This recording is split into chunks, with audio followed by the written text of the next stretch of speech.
మన దేశంలో ఒక ఐటీ ఉద్యోగి కార్పొరేట్ ఆఫీసులో 10 గంటలు కష్టపడతాడు. ఒక డాక్టర్ హాస్పిటల్లో 24 గంటలు శ్రమిస్తాడు. కానీ ఎంత కష్టపడ్డా వాళ్ళకొచ్చే జీతం మహా అయితే 1,00,000, 2,00,000. కానీ ముంబైలోని ఈ యువకుడు మాత్రం కేవలం ఒక సాధారణ పని చేస్తూ వారిని మించే సంపాదిస్తున్నాడు. చదువు గొప్పగా లేదు, పెద్ద పెద్ద ఆస్తులు కూడా లేవు, అయినా నెలకు 4.5 లక్షల వరకు సంపాదిస్తున్నాడు. సక్సెస్ అనేది డిగ్రీలతో రాదు, ఐడియాలతో వస్తుంది. అతను నిరూపించాడు. ఇంతకీ ఎవరతను? చదువు లేకపోయినా నెలకు 4.5 లక్షలు ఎలా సంపాదిస్తున్నాడు? ఈయన చేసే పనేంటి? ఈ వీడియోలో తెలుసుకుందాం రండి. ముంబై నగరం మన దేశ ఆర్థిక రాజధాని. ఇక్కడ ఆగర్భ శ్రీమంతులు ఎక్కువగా ఉంటారు. నిజంగానే డబ్బు ఎక్కువగా ఉన్న వారికి ఏదో ఒక వ్యాపకం ఉంటుంది. అలాంటి వ్యాపకాలలో ప్రధానమైనది కుక్కల్ని పెంచుకోవడం. డబ్బున్న వాళ్ళు విదేశాల నుంచి కుక్కలను దిగుమతి చేసుకుంటారు, వాటిని అపురూపంగా చూసుకుంటారు. అయితే వాటిని చూసుకునే ఆ సమయం కూడా లేని వారు కూడా ఉన్నారు. అలాంటి వారి కోసమే మనం ఈ కథనం ప్రారంభంలో చెప్పిన వ్యక్తి ఉన్నాడు. అతడు ప్రతిరోజు ఉదయం ముంబైలో పెద్ద పెద్ద శ్రీమంతుల ఇంట్లో ఉన్న కుక్కలను వాకింగ్ తీసుకెళ్తాడు.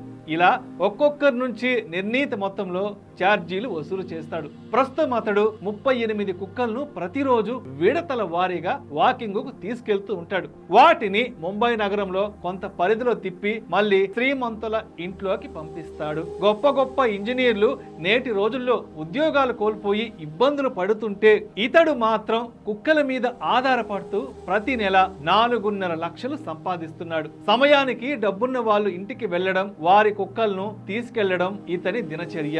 ఈ వ్యక్తి ప్రతి కుక్కను రోజుకు 2 సార్లు వాకింగ్ కు తీసుకెళ్లినందుకు 10 నుంచి 15 వేల రూపాయల వరకు వసూలు చేస్తాడంట. ప్రస్తుతం అతను నగరంలోని నాగరిక ప్రాంతాల్లో నివసించే పెంపుడు జంతువుల ప్రేమికులకు చెందిన 38 కుక్కలను జాగ్రత్తగా చూసుకుంటున్నాడు.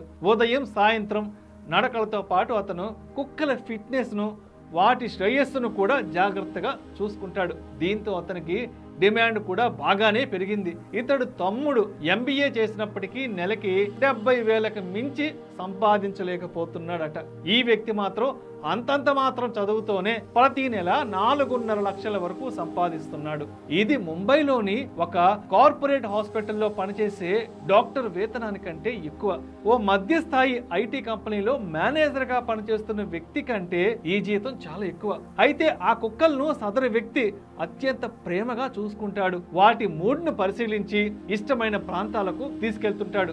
ఆ కుక్కలు వాటి యజమానితో ఎంతైతే ప్రేమగా ఉంటాయో ఇతడితో కూడా అంతే ప్రేమగా ఉంటాయి. పైగా ఇతడు ఆ కుక్కలపై అత్యంత ప్రేమను కూడా కనబరుస్తూ ఉంటాడు. అందువల్లే అవి ఇతడిని ఇష్టపడుతుంటాయి. కేవలం కుక్కలను వాకింగ్ తీసుకెళ్లడం ద్వారా ప్రతి నెల 4.5 లక్షల రూపాయలు సంపాదించడం అంటే మామూలు విషయం కాదు. అందుకే చదువు అనేది జ్ఞానానికి మాత్రమే సంబంధించింది. అదే వివేకం మన జీవితానికి సంబంధించింది. మన వివేకం ఎంత బాగా పనిచేస్తే జీవితం అంత గొప్పగా ఉంటుంది. దానికి ఈ వ్యక్తే పెద్ద ఉదాహరణ.